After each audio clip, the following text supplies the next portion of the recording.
തമിഴ്നാടിൻ്റെയും കേരളത്തിൻ്റെയും അതിർത്തിയിൽ കമ്പത്തിന് സമീപം സ്ഥിതി ചെയ്യുന്ന ഒരു വിനോദസഞ്ചാര കേന്ദ്രമാണ് സുരളി ഫാൾസ്. സുരളി നദിയാൽ രൂപം കൊണ്ട ഒരു വിസ്മയിപ്പിക്കുന്ന വെള്ളച്ചാട്ടം. മേഘമല പർവ്വതനിരകളിൽ നിന്ന് ഉത്ഭവിക്കുകയും ഏകദേശം 150 അടി ഉയരത്തിൽ നിന്ന് താഴേക്ക് പതിക്കുന്ന മനോഹരമായ ആ വെള്ളച്ചാട്ടത്തെ നാം കഴിഞ്ഞ വ്ലോഗിൽ അടുത്തറിഞ്ഞതാണ്. സുരുളി വെള്ളച്ചാട്ടം സ്ഥിതി ചെയ്യുന്ന സ്ഥലം ഒരു വിനോദസഞ്ചാര കേന്ദ്രം മാത്രമല്ല, ഇവിടം ഒരു ആത്മീയ സ്ഥലം കൂടിയാണ്.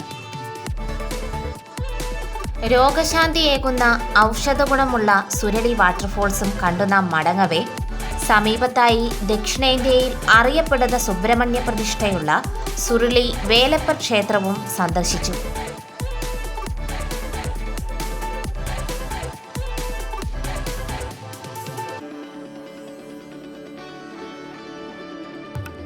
വാഹനങ്ങൾ പാർക്ക് ചെയ്യാനുള്ള സൗകര്യവും നിരവധി കടകളും ഇവിടെയുണ്ട്.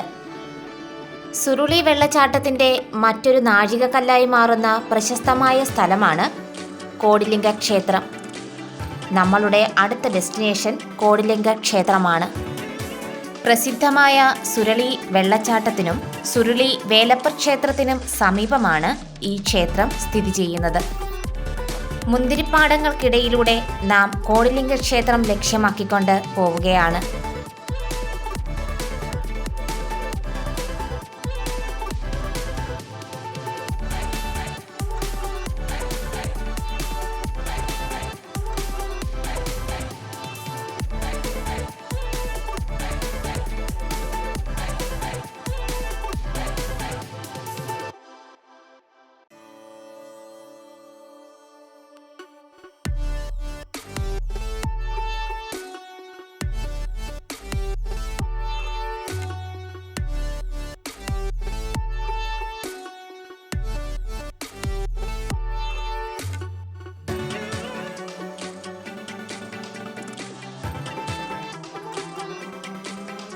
മുന്തിരിപ്പാടങ്ങൾ പശ്ചാത്തലമൊരുക്കിക്കൊണ്ട് സുരളി കുന്നിൻ്റെ അടിവാരത്തായി സ്ഥാനം ഉറപ്പിച്ചിരിക്കുന്ന കോടിലിംഗേശ്വരൻ്റെ മണ്ണാണ് ഇത്.